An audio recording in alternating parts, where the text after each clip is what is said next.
நம்மெல்லாம் எதுக்கு கட்டுப்பட்டு இந்த நாட்டில் வாழ்கிறோம்? நம்மெல்லாம் எதுக்கு கட்டுப்பட்டு இந்த நாட்டில் வாழ்ந்து கொண்டிருக்கிறோம்?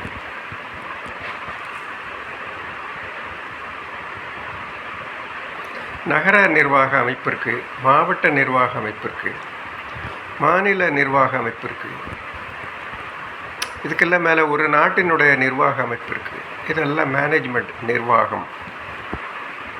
இந்த நிர்வாகம் சில கட்டுப்பாடுகளை கொண்டு வருது. அது அனுசரித்து நாம் எல்லாம் நடந்து போயிட்டுருக்கோம், எல்லாமே நடந்துகிட்ருக்கு.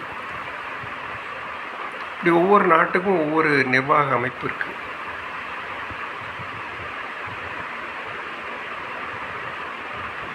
இப்படி இந்த பிரபஞ்சத்தினுடைய நிர்வாக அமைப்பை தான் நம்ம கடவுள் அப்படிங்கிற ஒரு சக்தியாக நம்புகிறோம்.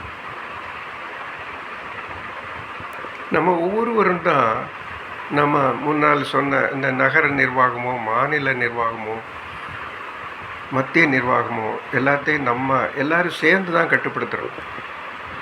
இதே மாதிரி இந்த பிரபஞ்சம் முழுதும் சேர்ந்து தான் இந்த கடவுள் அப்படிங்கக்கூடிய அந்த சுப்ரீம் மேனேஜ்மெண்ட் நிர்வாகத்தை கட்டுப்படுத்துது.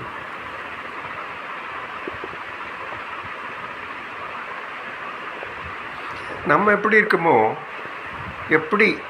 இருக்குமோ அது மாதிரி தான் நம்ம நிர்வாகமும் இருக்கும். நம்ம தன்மைகள் என்னெல்லாம் இருக்கோ அதுதான் நம்ம நிர்வாகத்திலே அமைஞ்சிருக்கும். அது நகர நிர்வாகமானாலும் சரி, மாநில அல்லது மத்திய நிர்வாகமானாலும் சரி, நம்முடைய தன்மைகளை அனுசரித்து தான் அந்த நிர்வாகத்தினுடைய தன்மையும் அமையும். இதை அனுசரித்து தான் இந்த பிரபஞ்சம் அதனுடைய தன்மை அமையும். இந்த கேலக்சியினுடைய தன்மை அமையும், இந்த பிரபஞ்சத்தினுடைய தன்மை அமையும். மொத்தத்தில் பார்த்தா நம்ம தான் இந்த பிரபஞ்சத்தை ஏதோ ஒரு வழியில் கட்டுப்படுத்திக்கிட்டு இருக்கோம் அப்படிங்கிறது தான் உண்மை. அப்படிங்கிறத நம்ம உணரலாம்.